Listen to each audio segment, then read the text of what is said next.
domāju par šodienas pasākumu, tad sasaistot to kopā ar futbolu, prātā nāca tieši Omārs Šarifs. Futbols ir sporta spēļu karalis, bet bridžs ir karaļu sports. Jo tur uzvaru nosaka stratēģija, komandas gars un intelekts. Un tieši tāpēc šodien tā saistība ar futbolu un futbolu dzimteni Angliju. Šodien goda viesis ir Latvijas Futbola Federācijas prezidents Fabris. Prieks šeit būt, var izbaudīt šāda veida spēles. Paldies vēlreiz un gribu novēlēt jums foršu vakaru, bet tā ir īsta bumba, ar kuru spēlēsim pasaules kausa fināla turnīrā Amerikā. Un tā būs šodien izsole. Paldies! Ko šis bišķīnams ir pazīstams, ka viņi veic plašu lēnāko destilācijas procesu. Iegūst zīdainu, maigāku garšu. Viens no tiem lielajiem notikumiem, ko mēs Latvijā organizēsim, kas ir viens no prestižākajām sacensībām Eiropā, tur brauc 12 spēcīgākās komandas, kā mēs organizēsim bridžu baudījumu vakara izbraukumu tūri. Tas notiks Baltic Beach Hotel. Sezonas noslēgumā būs 2 Eiropas čempionāti. Tātad nacionālo komandu Eiropas čempionāts un pēc tam sekojošais arī RTU Eiropas jauniešu čempionāts. Ir iespēja izzināt visu par Lepetīti bridžu, tie, kuri vēlas saviem bērniem iemācīt spriest, skaitīt. Paskatījos statistiku, kā mēs esam konģerējuši. Pagājušajā turnīrā mēs 7.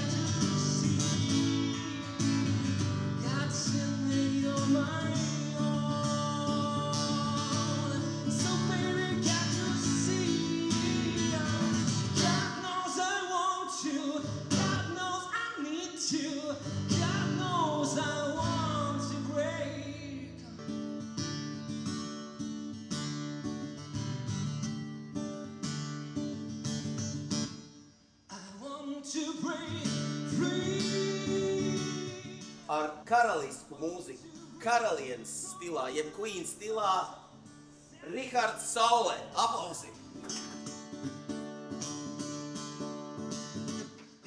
This thing called love, I get around to it. This thing called love, I get around to it and ready. It's a little thing called love. I gotta be cool, come on, relax, get here, I get on my tracks, take a back seat, hitchhike, and take a long, long ride in motorbike until I'm ready. It's a little thing I love, crazy, crazy, crazy, crazy little thing I love.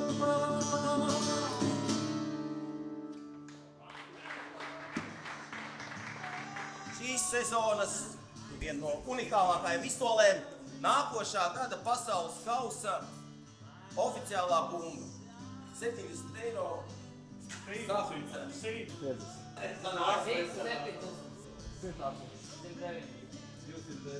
210 vienu reizi, 210 divas reizes, 210 trešo reizi pārdots.